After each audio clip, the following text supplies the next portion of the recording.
All right, Shalom. Sebastian, I praise the Yahweh by Shema Shai, by Shema Kakadash, never honest, the elders and apostles of who well.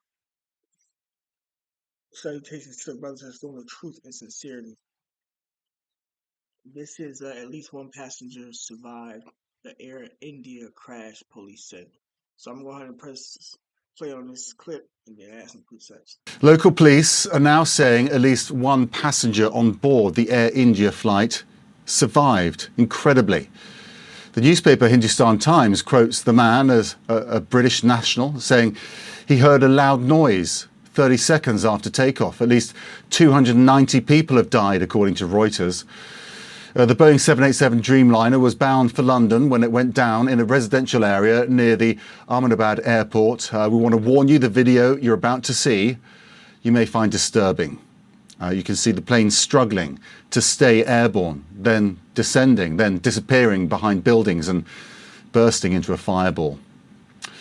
Authorities say the plane hit a doctor's hostel as it went down. About 50 to 60 students were there. Were taken to hospital, and that's according to the All India Medical Association. Teams from both the US and the UK have been deployed to India to assist with the crash investigation. Salma Abdulaziz is following the latest developments for us from London, and our hearts go out to anyone affected by this. But there is a moment of apparent joy that came out of it as well. Well, I think that when we saw those initial images, of course, Max, of the scorched earth, of portions of the plane lodged in a building, of the huge fires, we thought it would only be a miracle if someone survived. And now that miracle seems to have happened. One man, passenger seat 11A, found in hospital by reporters. But there is also a tragedy in this, Max. He says his brother was also on board that plane. He doesn't know his fate. We've also received the latest death toll from a local police official who says that there is 294 people feared dead. That means that there are many more people who died on the ground, in addition, of course, to the nearly 240 souls on board that flight. This is a very global tragedy, of course. You had more than 50 nationals from the UK, several nationals from Portugal, and a national from Canada, in addition to more than 160 Indian nationals. So you're absolutely seeing this global response take place, starting, of course, with India's Prime Minister, Narendra Modi, who says he has deployed his top officials on the ground to provide that help and support. Air India has been setting up hotlines and help desks to respond to the questions of families who I'm sure right now are going through. Guest name? Sorry. Who I'm sure right now are going through a roller coaster of emotion from hearing, of course, this news of the one miracle survivor. Now, for those families, again, seeking answers, this will begin to give them more questions, as the airline CEO had given a press conference a short time ago, Max, alluding to some passengers who were injured making it to hospital. Now, you're looking also at the image of the plane, portions of the plane lodged in a building. That building is a doctor's hostel where medical students would have been gathering for lunch. We understand dozens of those students may have been killed or wounded and rushed to the nearby hospital, in addition, of course, to many other local residents who could have been wounded in that very fiery explosion. I want to go through the timeline just one more time because this happened so quickly, almost instantaneously. The plane taking off around 1:40 local time, and less than a minute later, it loses signal. You've played that video where you see a plane that should have been gaining altitude, instead nosediving rather to the ground and ending in that fiery explosion and leading to the aftermath that you're seeing there. Scorched earth, burned out buildings, blazes for these emergency workers to put out. There's going to be an investigation, and I think that's already underway. The US, Britain have sent investigators to help and aid with that investigation, but answers to an investigation will come later down the line. For right now, it is about answering the questions of those families that want to know if their loved one made it out. I'm sure this miracle survivor will give that sense of hope. Did my loved one make it out? And what happened? What went so terribly wrong? Police say at least one passenger survived the world's deadliest air disaster in more than a decade. Local officials say at least 290 people were killed in the plane and on the ground after this Air India jet crashed into a city neighborhood in Ahmedabad, Western India. The Boeing 787-8 Dreamliner was carrying 242 passengers and crew members as it was headed to London. The survivor is a British man, and he's now at a local hospital.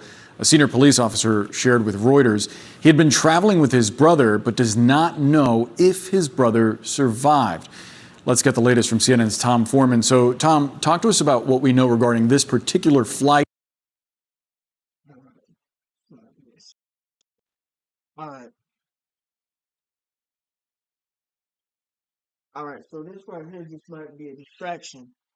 Um, the reason why I say it is because the main thing that's going on in the news media right now. Well, what's mainly happening in the world right now, which isn't the main thing that's in the news right now, is Israel thinking about going into Iran. You know, it's been a lot of news on that lately. If you've been watching the news sites per se, but I think they only showed it in the media probably once on Thursday or something like that. But you know, I ain't seen nothing since then, but unless I went onto a different site, you know. But that's the major prophecy to happen before the Lord returns, because the battle of Armageddon has already taken place. It's just not as hot as it should be. But when they go into Iran, that's when everything gonna really get hot, you know, and they gonna have to implement that chip. That chip is the MOTB according to the Bible, you know. So before they go into Iran, they might be pushing out that chip mandatorily. But just know once they go into Iran, it's gonna be that third world war gonna turn up, and the Lord is soon gonna return after that, because Iran is a major key player with the biblical prophecy of the Lord return, you know. And then after that, you got what's going on with the cities and the so-called Latin tribes and whatnot, you know. And now you got this. So just a sequence of events. The most important thing is when they go into Iran, you know, because then Russia gonna have to be a guard, and then that battle really gonna take place, you know, and the Lord gonna return soon after that. So that RFID microchip MOTB gonna have to be pushed out before then. Um, yeah, but as far as this deadly crash go, this might be a distraction. But nonetheless, they need these type of events to happen whether they plan them or not. So I'm gonna start with this preset.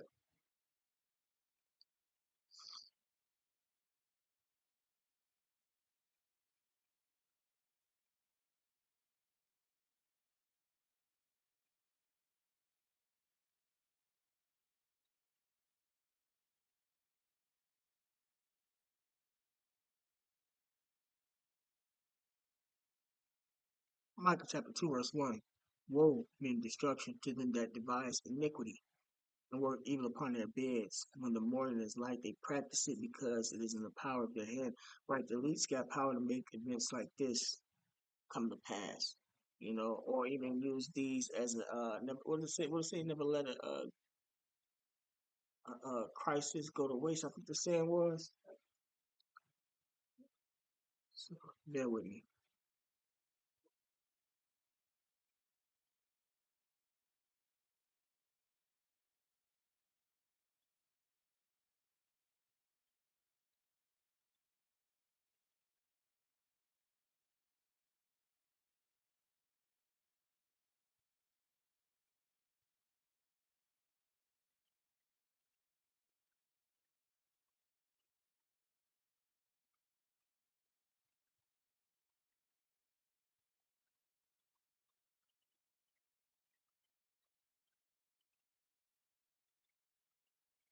Yeah, I think they said Winston Churchill made the statement or the phrase, never let a good crisis go to waste, suggests that difficult situations can be leveraged for positive change or improvement. It implies that we should actively look for opportunities to learn, grow, and innovate during times of adversity.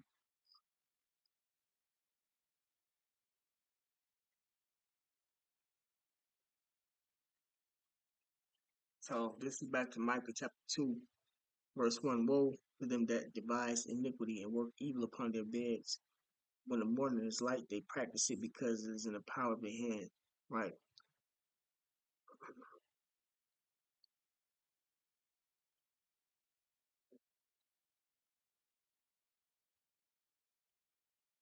All right, this next precept.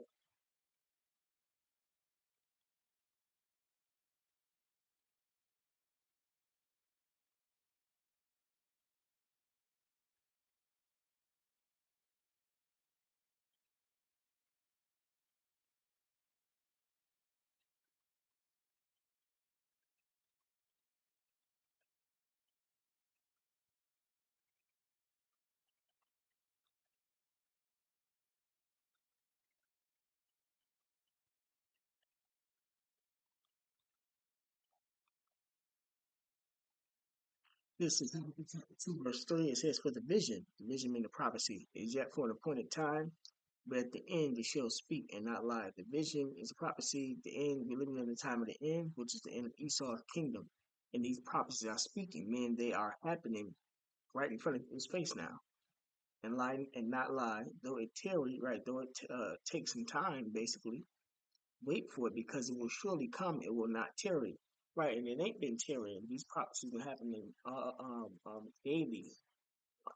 Every day is something going on.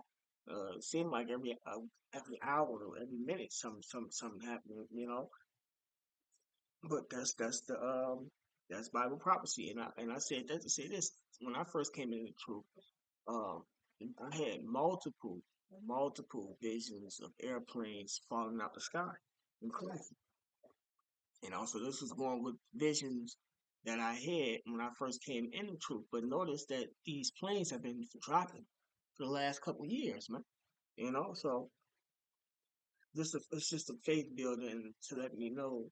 I know, because I believe, but that that these prophecies of the same how you say it? He said same prophecy going to keep happening over and over and over until the Lord comes, basically. You know, uh,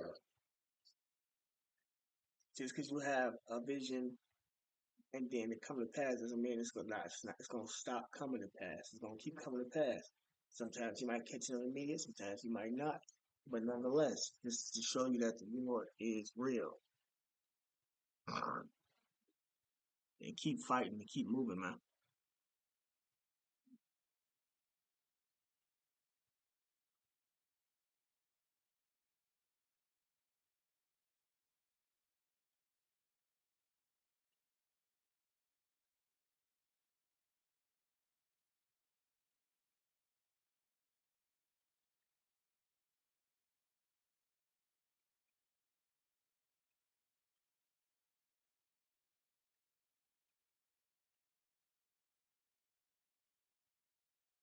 Isaiah 45:7. I form the light and create darkness. I make peace and create evil. I, the Lord Yahweh, do all these things. Right, so the Lord controls the light and the darkness, the good that happen in societies, the bad that happen in societies. I make peace, and you see we at the time of war, like it says in Ecclesiastes, and create evil. Evil is bad times. We're living in a time of bad times. This is something that's bad according to this world, you know. Well, according to the Bible also, but the good times is to come in the kingdom of heaven. This is just to show you that these are the prophecies, man. I, the Lord Yahweh, do all these things. Right. The Lord control everything that's going on. Even the fact that this one guy survived, that's the Lord's judgment.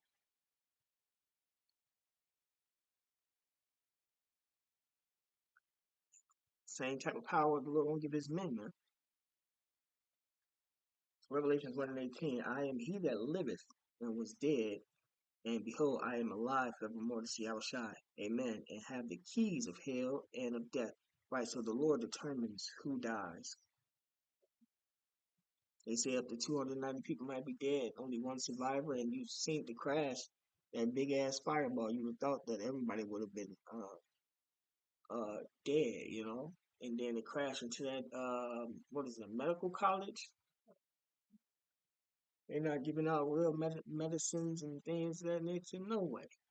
You know, them colleges need to be destroyed, you know.